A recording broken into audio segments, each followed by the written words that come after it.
இந்த ஸ்ரீராமநவமி ஸ்ரீகிருஷ்ண ஜெயந்தி இது ரெண்டும் இந்த சைவம் வைணவம் அப்படின்றதான வித்தியாசமே கிடையாது.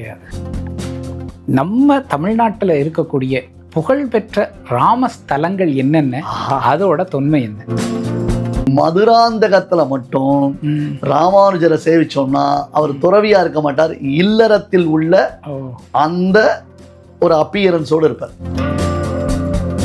மந்தஸ்மிதம், அவருடைய சிரிப்புனா அப்படி ஒரு சிரிப்பு. வடுவூர் ராமனுடைய சிரிப்பே அழகு. ஒரு பக்கம் ஸ்ரீனிவாசன், ஒரு பக்கம் ராமன் இருப்பார். ஒரு ராமன் இப்படி இருப்பார். ஏன்னா செல்போன் பேசினே வண்டி ஓட்டுற நாம் அந்த ராமனை வேண்டுவதை காது கொடுத்து கேட்கிறான். சமையல் எண்ணெய் மற்றும் உணவுப் பொருள் ஏற்றுமதியில் 20 ஆண்டு கால அனுபவம் பெற்ற ஸ்டார் எக்ஸ்போர்ட் ஹவுஸ் கயல் ஆக்ரோ ஃபுட்ஸ். சக்திவிகடன் நேயர்களுக்கு அன்பு வணக்கம். இந்த பங்குனி மாதம் வந்துட்டாலே நமக்கு எல்லாம் நினைவு வரக்கூடியது ராமநவமி தான். ராமநவமி வந்துட்டாலே அந்த ஒரு 10 நாள்கள், ராமநவமிக்கு முன்னாடி ஒரு 10 நாள், பின்னாடி ஒரு 10 நாளில் நமக்கு உற்சவங்கள் தான் நடந்துகிட்டே இருக்கும்.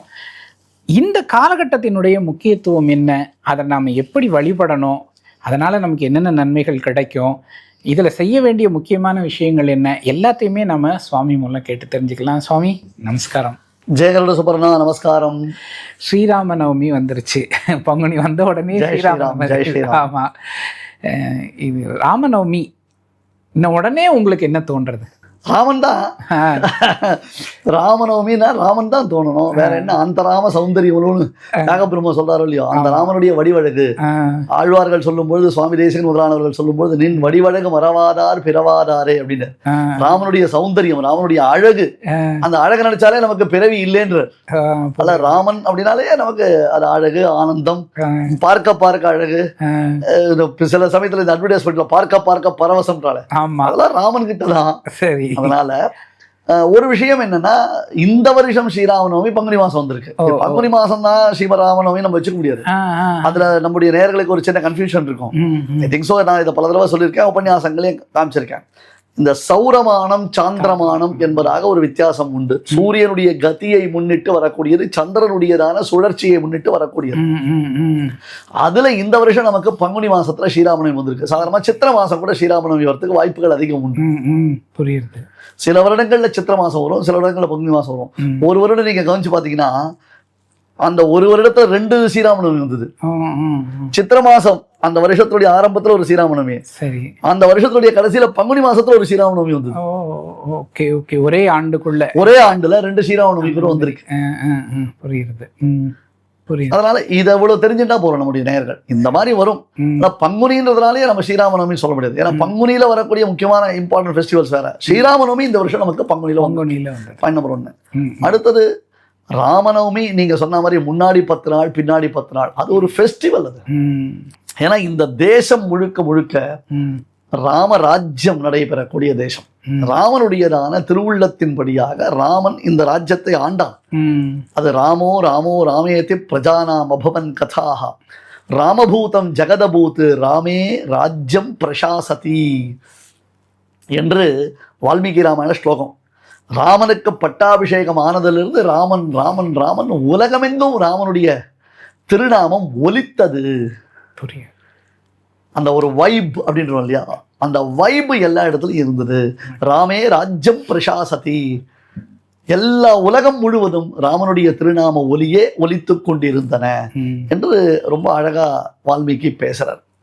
அந்த ராமனுடைய நவமி மகோத்சவத்தை நாம கொண்டாடும் பொழுது ஸ்ரீமத் ராமாயண பாராயணம் முதலானவைகளால கோவில்களில் உற்சவங்கள், புறப்பாடுகள், 10 நாள் பிரம்மோற்சவங்கள் நடக்கும். அந்த மாதிரி ஒரு விசேஷம். புனர்வசு நவமி திதி, அது ரெண்டும் நமக்கு முக்கியமாக இருக்கு. சில சமயம் அதை முன்ன மாறும். எல்லாமே அதில் அந்தந்த சமயத்துக்கு மாறுதலுக்கு உட்பட்டது. புரியுதா? அந்த புனர்வசு பெருமாள் ராமன் எப்படி பிறந்தார் அப்படின்னு கேட்டால், ததச்ச துவாரசே மாசே சைத்ரே நாவமிகே திதோ நக்ஷத்ரே திதி தெய்வத்தே சோச்ச சம்ஸ்தேஷு பஞ்சசு கிரகேஷு கர்க்கட்டே லக்னே வாக்பதா விந்துனா சக புரோத்யமானே ஜெகநாதம் சர்வலோக நமஸ்கிருதம் என்று வால்மீகி பகவான் ஸ்ரீராமனுடைய ஜனனோத்சவத்தை கொண்டார். நம்முடைய ஒவ்வொருத்தருடைய உள்ளங்களிலும் இல்லங்களிலும் ராமபிரானுடைய அவதார உற்சவம் கொண்டாட வேண்டிய ஒரு உயர்ந்த சந்தர்ப்பம் நமக்கு கிடைச்சது. இந்த பாரத தேசத்துல பிறந்திருக்கோம், பாரதீயர்களா நாம பிறந்திருக்கோம், சனாதனத்தின் வழி ஒழுகிறோம் அப்படின்னு சொன்னா ஸ்ரீராம நவமி என்பது நம்ம எல்லாருக்கும் உண்டு. Okay okay. ஏன்னா அதுல நீங்க ஒண்ணு யோசிச்சு பாருங்க, இந்த ஸ்ரீராம நவமி, ஸ்ரீகிருஷ்ண ஜெயந்தி, இது ரெண்டும் இந்த சைவம் வைணவம் அப்படின்றதான வித்தியாசமே கிடையாது. சிவராத்திரி வைஷ்ணவர்களுக்கு உண்டா? கிடையாது. வைகுண்ட ஏகாதசி சைவர்களுக்கோ ஸ்மார்த்தர்களுக்கோ உண்டானா? கிடையாது. ஆனால் ஸ்ரீ ஜெயந்தியும் ஸ்ரீராமநவமியும் நம்முடைய சனாதனிகள் அத்தனை பேருக்கும் உண்டு உண்டு. அதுவே அதனுடைய பெருமையை காண்பிக்கிறது. ஸ்ரீராமநவமியை கொண்டாடாத ஒரு சனாதனி இருக்க முடியாது. கண்டிப்பா. அதே மாதிரி ஜென்மாஷ்டமி அல்லது ஸ்ரீ ஜெயந்தி என்னன்னு பேர் வச்சுக்கோங்க, அது கொண்டாடாத ஒரு சனாதனி இருக்க முடியாது. இந்த முன்னாடி 9 நாள் கர்ப்போத்சவம்னு சொல்லுவா, அவதாரோத்சவம்னு சொல்லுவா. கர்ப்போத்சவம்னா என்ன? அதாவது கருவுற்று பிரசவிக்கக்கூடிய நாள், அன்னைக்கு அவதாரம். அவதாரோத்சவம்னா பிறந்ததிலிருந்து 10 நாள் கொண்டாட்டம். ஸோ முன்னாடி 10 நாள் வச்சுட்டா கர்ப்போத்சவம், பின்னாடி 10 நாள் வச்சுட்டா ஜனனோத்சவம், அவதாரோத்சவம் அப்படின்னு பேர் இருக்கு. அற்புதம் அற்புதம். இந்த தருணத்தில் நான் ஒரு விஷயம் நான் சொல்லணும்னு ஆசைப்பட்றேன். நம்ம சக்தி விகடன் ரீடர்ஸ் பார்க்குறாங்க இல்லையா, வியூவர்ஸ் எல்லாருமே கூட இந்த ராமநவமியை ஒட்டி ஒரு ராமநாம ஜபத்தை வந்து ஒரு கணக்கு வச்சுக்கலாம் அப்படின்னு எனக்கு தோணுது. Very good very good. இப்போ வந்து ஒரு கோடி ராமநாம ஜபம் அப்படின்னு வீட்டுக்கு வந்து நம்ம ஒரு 1000 தடவை நம்ம சொன்னா கூட எத்தனை பேர் பாக்குறாங்களோ அத்தனை இன்ட்டு 1000 சேர்த்தோம் அப்படின்னு சொன்னா எவ்வளவு கோடி வருது பார்க்கணும். கோடிக்கு மேலதான் இருக்கணும். நான் ஒரு கூகுள் ஷீட்டோட லிங்க் ஒண்ணு கொடுத்துடுறேன். நீங்க எங்க இருந்து உங்களோட பேரு, எங்க இருந்து நீங்க வந்து இது பண்றீங்கள, முடிந்தால் உங்களுடைய ஃபோன் நம்பர், அது மஸ்ட் கிடையாது, கொடுத்துட்டு எத்தனை ஒரு நாள் டேட் வைஸா வச்சுக்கிட்டு 10 நாள்ல எவ்வளவு ஜபம் பண்ணீங்க அப்படிங்கிறத நீங்க அந்த நம்பரை கொடுங்க. இல்லை நம்ம தொடர்ந்து ஒரு வேலை செய்கிறோம், அதுக்கு என்ன விதமான பலன் வர்றது அப்படிங்கிறத நாம் மெஷர் பண்ணுற ஒரு டூலாக தான் இதை பண்ண போகிறோம். ராமநாம ஜபத்தை எவ்வளவு கோடி பண்ணியிருக்கோம் அப்படிங்கிறத அந்த எண்ட் ஆஃப் ராமநவமி நம்ம ஒரு எபிசோட் பண்ணும்போது நான் உங்களுக்கு அந்த ஷீட்டும் நான் காட்டுறேன். நான் நிறைய இருந்தா நம்ம ரொம்ப சந்தோஷப்படும். கோடிக்கு மேல இருக்கும், அவ்வளவுதான் எனக்கு தேவை. இதை வந்து சிலிக்கிறது ரொம்ப அற்புதமான ஒரு, அதனால ராமன் தான் உங்களுக்கு அப்படி ஒரு யோசனையை கொடுத்திருக்காங்க. ரொம்ப நன்றி. அதனால நம்ம அதை செய்வோம், நிச்சயமாக நம்ம அதை செய்வோம். அதுக்கு முன்னாடி இப்போ கேட்கணும்னு நினைக்கிறேன், இந்த ராமர் வந்து அவர் வந்து ஒரு வடநாட்டு கடவுள், அவருக்கும் தமிழ்நாட்டுக்கும் எந்த சம்மந்தமும் இல்லை அப்படிங்கிற மாதிரி சொல்றாங்க. நம்ம அந்த அரசியலுக்குள்ள போக வேண்டாம். சரி, நம்ம தமிழ்நாட்டில் இருக்கக்கூடிய புகழ்பெற்ற ராமஸ்தலங்கள் என்னென்ன, அதோட தொன்மை என்ன? ஆஹா, இதுக்கு முதல்ல ஒரு விஷயம் சொல்லிடுறேன். பெட்ரோல் ஒன்று இருக்கு இல்லையா, அது நம்ம நாட்டினுடையதான பொருள் இல்லை, வெளிநாட்டுல இருந்து இறக்குமதி வச்சு நம்ம பயன்பாட்டில் வச்சோம். அது பரவாயில்லையா? பரவாயில்ல. அவ்வளவுதான். இதுக்கு மேல நான் ஒன்றும் அதிகமா பேச வேண்டிய அவசியம் இல்லை. சரி, அந்த மாதிரி நம்ம ஊர்ல, ஆமா நீங்க சொல்றது கரெக்ட் தான், நம்ம அதை பத்தி எல்லாம் பேசவே வேண்டாம். நான் உங்களுக்கு 2-3 ஸ்கெட்ச் கொடுக்குறேன், நீங்க அதை யூஸ் பண்ணிக்கணும். இங்க இந்த வந்தவாசி பெல்ட் இருக்கு இல்லையா, ஆமா இல்லையா, இந்த நார்த் ஆற்காடு சவுத் ஆற்காடு சொல்றோம் இல்லையா, அங்க கிளியாறுன்னு ஒரு இடம் இருக்கு. கிளியாறுன்னு பேர் அதுக்கு. அது முழுக்க என்ன அப்படி கேட்டா சுக நதினு பேர் இருக்கு, கிளியாறுன்னு பேரு தமிழ்ல. அதுதான் மதுராந்தகத்து வரலும் வருது அந்த கிளியாறு. அந்த இடம் எங்க உண்டாகுதுன்னா நெடுங்குணம்ன்றதான ஒரு இடத்துல உண்டாகும். வந்தவாசி பக்கத்துல நெடுங்குணம்னு பேரு. சேத்பட்டு, அங்க ஒரு சேத்பட்டு இருக்கு, அதுதான் பழைய சேத்பட்டு. தக்கோலம், சேத்பட்டு, அந்த செஞ்சி அந்த சமயத்துல பெரிய போர்கள் நடந்த இடம் அது. புரியுதா? அங்க நெடுங்குணத்துல ஆச்சரியமான ஒரு ராமபிரானுடைய சன்னதி இருக்கு. பிரம்மாண்டமான ராமபிரானுடைய சன்னதி இருக்கு, அற்புதமான சன்னதி இருக்கு. அது பக்கத்துல ரகுநாத சமுத்திரம்னே ஊர் இருக்கு. ரகுநாத சமுத்திரம். ராமன் என்பவனை சமுத்திரைவ காம்பீரிய என்று வால்மீகி கொண்டாடுறார். அவன் எப்படிப்பட்டவன் அப்படி கேட்டா கம்பீரத்த சமுத்திரம் மாதிரி அப்படின்னாரு. அது ரகுநாத சமுத்திரம். அங்கேருந்து நீங்க அந்த கிளியாறு வழியா வந்தீங்கன்னா, இன்ஃபேக்ட் நடுவில் சில இடங்களில் ஆறை காணும். சரி, நடுவில் சில இடங்களில் நதியை காணும். அந்த நெடுங்குணம் ராமன் சன்னதி, அங்கதான் கிளியாருடைய உற்பத்தின்னு சொல்றான். அங்க ஒரு மலை இருக்கு, அதுல இருந்து உற்பத்தின்றான்.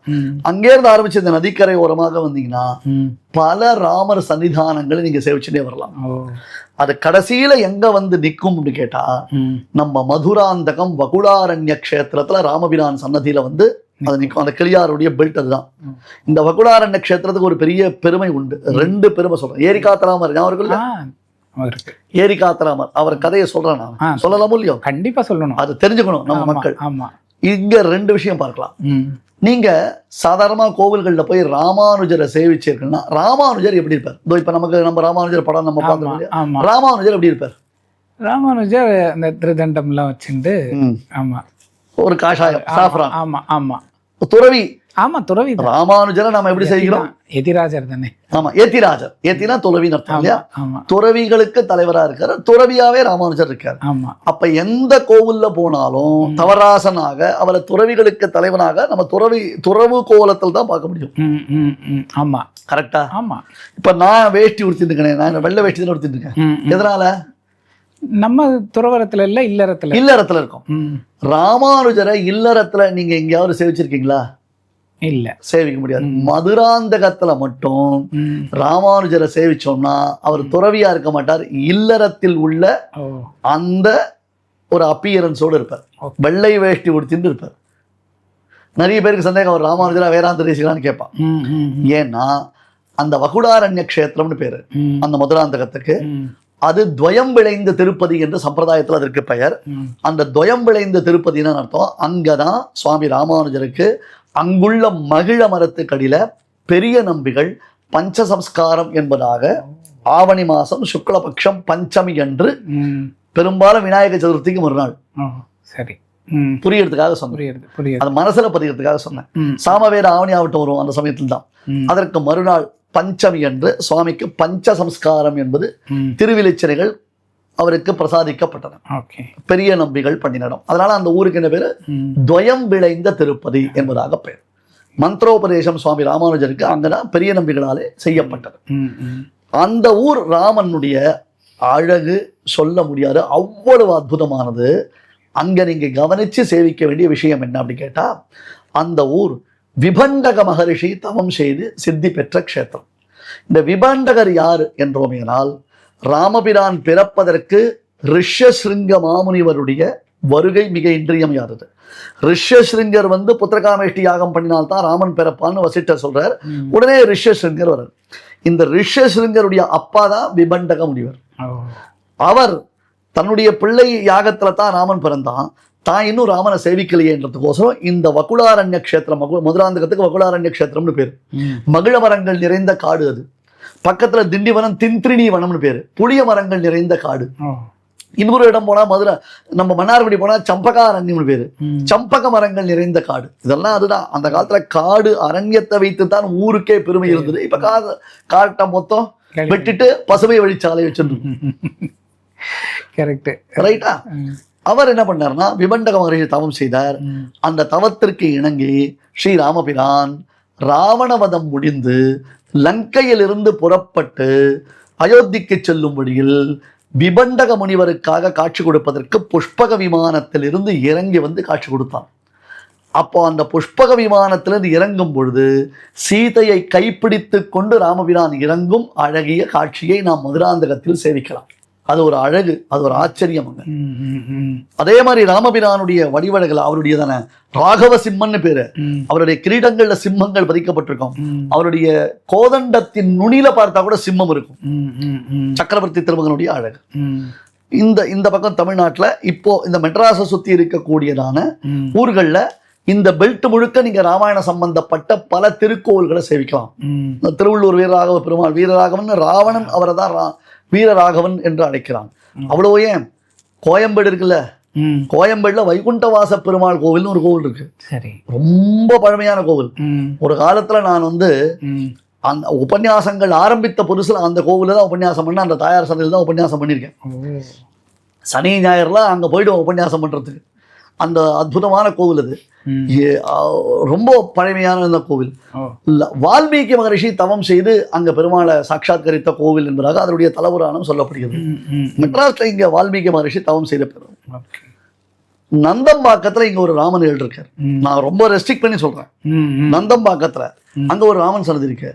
அங்க பக்கத்துல பிருங்கி என்னும் ஒரு மகரிஷி, பிருங்கம்னா வண்டுக்கு பேரு, வண்டு ரூபத்துல ஒரு மகரிஷி தவம் செய்து ராமபிரானை சாட்சாத்கரித்தார்.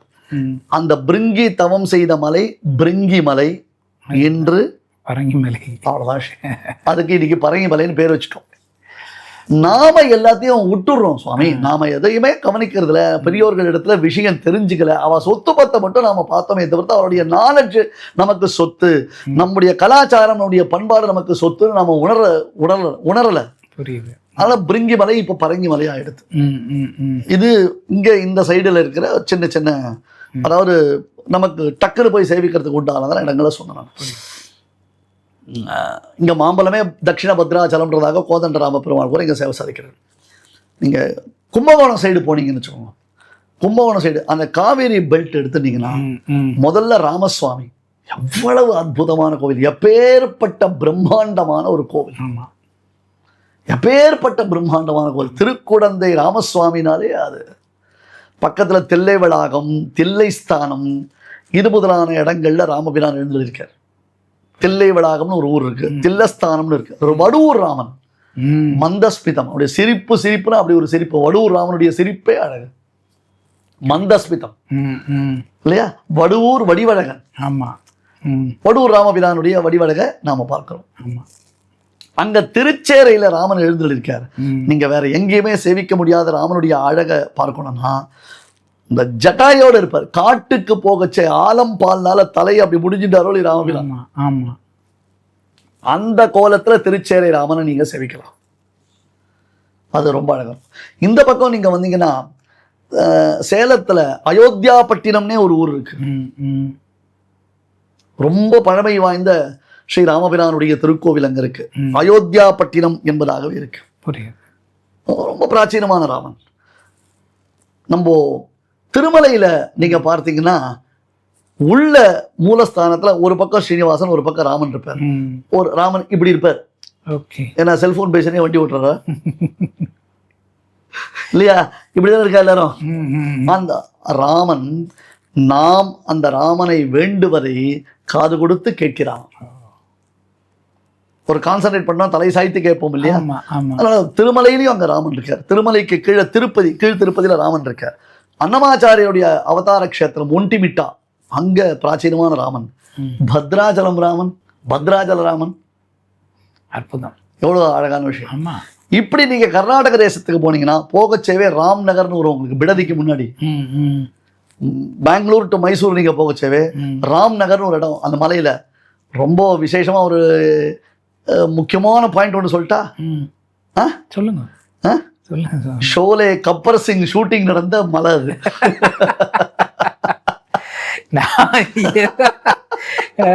அடையாளம், ரொம்ப முக்கியமான அடையாளம். சப்த ரிஷிகள் ராமபிரானை வணங்கிய இடம் இது. அந்த காக்காசுரனுக்கு பெருமாள் முக்தி அளித்த க்ஷேத்திரம் வந்து ராம்நகர் அப்படின்றதாக சொல்லி சொல்லுவோம். இன்னும் கொஞ்சம் உள்ள காவேரி கரைக்கு நாம போனோம்னா அது சுன்சுன்கட் அப்படின்றதான ஒரு ஊர் இருக்கு. அங்க ஒரு ராமபிரானுடைய சன்னதி இருக்கு. இதெல்லாம் சட்டுன்னு உங்களுக்கு நான் என்னுடைய ஃப்ளோல ஞாபகம் வரைச்சே நான் சொல்லக்கூடிய ஊர்கள் இது. கேரளால போனீங்கன்னா இரிஞ்ஞாலகுட்டான்றதான ஊர் இருக்கு. அங்க என்னன்னா பரதன் ராமபிரானை ஆராதித்ததான ஒரு விசேஷம். அங்க ராமன், லக்ஷ்மணன், பரதன், சத்ருகன் இவர்கள் அண்ணன் தம்பிகளுக்கு தனித்தனியா கோவில் இருக்கு. ராமன், லக்ஷ்மணன், பரதன், சத்ருகன் இவாளுக்கு அண்ணன் தம்பிகளுக்கு தனித்தனியான கோவில்கள் இருக்கு. ஸ்ரீரங்கத்துல நீங்க முதல்ல போய் சேவிச்சோம்னா ஸ்ரீரங்கத்துக்கு உள்ளே நிறைய ராமபிரானுடைய சன்னதி இருக்கு. அதுவும் அந்த சந்திரபுஷ்கரணி ராமன் சன்னதி, பட்டாபிராமன் சன்னதி என்ற வரிசையாக அங்க ஸ்ரீ ராமபிரானுக்கு தனித்தனி சன்னதிகள்லாம் அமைந்திருக்கின்றன. தமிழகத்தை நீங்க எடுத்துட்டீங்கன்னு சொன்னா இன்னைக்கு நேத்தில ஒவ்வொரு கோவிலும் கிட்டத்தட்ட 2000 வருஷம். ஏன்னா நாம சொன்னா யாரும் ஒத்துக்க மாட்டான். அவ கார்பன் டெஸ்ட் பண்ணி பார்க்கட்டுமே, அந்த கல்லும் மண்ணும் எவ்வளவு காலம் முன்னாடி வந்தது, அதுல இருக்கக்கூடிய கல்வெட்டு ஆராய்ச்சி பண்ணட்டுமே. அப்ப ராமபிரான் யாருடைய கடவுள்னு தெரிய முடியும். சேர சோழ பாண்டியர்கள் போற்றி கொண்டாடின கடவுளா இருந்திருக்காரு இல்லையோ. ஆழ்வாருடைய பாசுரங்கள்ல, பைந்தமிழ் பாசுரங்கள்ல நம்ம ராகவனே தாலேலோ குலசேகர ஆழ்வார் பாசுரம் பார்த்தோம் இல்லையோ. ராகவன்னா யாரு பேரு? ராமனுக்கு தானே பேரு. குலசேகர ஆழ்வார் எந்த பெருமாளை? நம்ம ரங்கநாதனை பார்த்து ராகவனே தாளேலோ அப்படின்றார். ரங்கநாதன்றவன் யாரு? பெரிய பெருமாள், ராமர் ஆராதிச்ச பெருமாள்.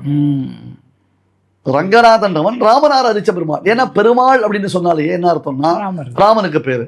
அதனால்தான் குலசேகர ஆழ்வாருடைய தானே பாசுரங்களுக்கு பெருமாள் திருப்படி, குலசேகர பெருமாள், பெருமாள் இப்படிலாம் நம்ம அர்த்தம் பார்த்தோம். சோ அவர் வந்து ராமன் வந்து ரங்கநாதன் ஆராதிச்சதுனால ரங்கநாதனுக்கு பெரிய பெருமாள் என்பதாக பேர். Super super. பெரிய பெருமாள் என்பதாக பெயர். ம், ம். அதனால யாரோ ஒரு நம்ம ஜனங்க கிட்ட இருக்கிற ஒரு பெரிய தோஷம் என்னன்னா, எதை நம்பணுமோ அதுல அவளுக்கு நம்பிக்கை வருதில்ல, புரியுது. எதை நம்ப கூடாதோ அதெல்லாம் அது நம்பிக்கை என்ன ஆனாலும் அந்த நம்பிக்கை அழிக்க முடியறதில்ல நம்மளால. கரெக்ட். இவா சொன்னா அவா சொன்னா அங்க சொன்னா இங்க சொன்னா இப்படி சொன்னா. நமக்கு பிரமாணம் நம்முடைய பெரியோர்கள். சுவாமி, சனாதனிகளான நம்முடைய பெரியோர்கள் நம் முட்டாள்களா? Do you think that our elders are fools? இல்ல நிச்சயமா. பின்ன அதனால யார் சொன்னா நம்ம என்ன காதுல போட்டுக்கணும்? நமக்கு நம்முடைய ராமன். Okay okay. இந்த கேள்வியை நான் கேட்டதுக்கு காரணம் என்னன்னா, இந்த ராமநவமியை ஒட்டி சுற்றி இருக்கக்கூடிய ராமர் தலங்களுக்கு போயிட்டு ஒரு முறையாவது ஏன்னா 20 நாள் இருக்கு, என்னைக்கு வேணாவது ஒரு நாள் போயிட்டு நீங்க என்ன பண்ணிட்டு வரலாம், ஆராதனை செய்துட்டு வரலாம். அதனுடைய மகத்துவங்களை நம்ம தெரிஞ்சுக்கணும் அப்படிங்கிறதுக்காக தான் நான் சுவாமிகள்கிட்ட இந்த கேள்வியை கேட்டேன். சுவாமி நல்லா டீட்டெயிலாகவே சொல்லியிருக்காங்க. இன்னும் நம்ம ராமநவமி பற்றி பல விஷயங்கள் கேட்க வேண்டியது. இதே மாதிரி திருநெல்வேலி டிஸ்ட்ரிக்ட்ல ஹனுமன் நதி கரையில கம்ப்ளீட்டா அந்த பெல்ட், நீங்க சாம்பவர் வடகரை அப்படின்னு ஒரு ஊர் இருக்கு. ஆமா. ஆனா ஜாம்பவான் அங்க தவம் செய்து சித்தி பெற்றான் என்பதாக பேரு. சுரண்டை அப்படின்னு ஒரு ஊர் இருக்கு. சுரர்கள் அண்டிய ஊர். தேவர்கள் பகவானை பிரார்த்திச்சா. எல்லாம் ராமனும் ஸ்ரீராம பிரானுடைய சம்பந்தப்பட்ட. ஆமா, அங்க நிறைய இருக்கு. அந்த ஏரியா முழுக்க கம்ப்ளீட்டா இருக்கு. அது மாதிரி ஒவ்வொரு ஊர் இருக்கு. நிஜமாதான் நிறைய விஷயங்கள் இருக்குது. நம்ம தொடர்ந்து பேசுவோம். ஸ்ரீராமநவமி குறித்தும் நம்ம செய்ய வேண்டிய வழிபாடுகள் குறித்தும் சுவாமிகள் மூலம் நம்ம கேட்டு தெரிஞ்சுப்போம். அதை நம்ம வரக்கூடிய அடுத்த எபிசோடில் தெரிஞ்சுப்போம். பொதுவாக நிறைய பேர் வீடியோஸ் பார்க்குறீங்க, ஆனால் அந்த அனலிட்டிக்கல்ஸ் பார்த்தீங்கன்னா அதில் சப்ஸ்கிரைப் பண்ணாதவங்க தான் நிறைய இருக்கீங்க. ப்ளீஸ் சப்ஸ்கிரைப், கமெண்ட் பண்ணுங்கள், லைக் பண்ணுங்கள். இன்னும் நிறைய விஷயங்கள் உங்களுக்கு கொடுக்கறதுக்கு நாங்கள் ஆசையாக இருக்கோம். சுவாமி நன்றி. ஜெயலலிதா சுபர்ணா. ஜெய் ஸ்ரீராம், ஜெய் ஸ்ரீராம். 20 ஆண்டுகளாக உலக நாடுகளுக்கு உயர்தர சமையல் எண்ணெய் மற்றும் உணவுப் பொருட்கள் ஏற்றுமதியில் இந்திய அரசின் ஸ்டார் எக்ஸ்போர்ட் ஹவுஸ் அங்கீகாரம் பெற்ற கயல் ஆக்ரோ ஃபுட்ஸ்.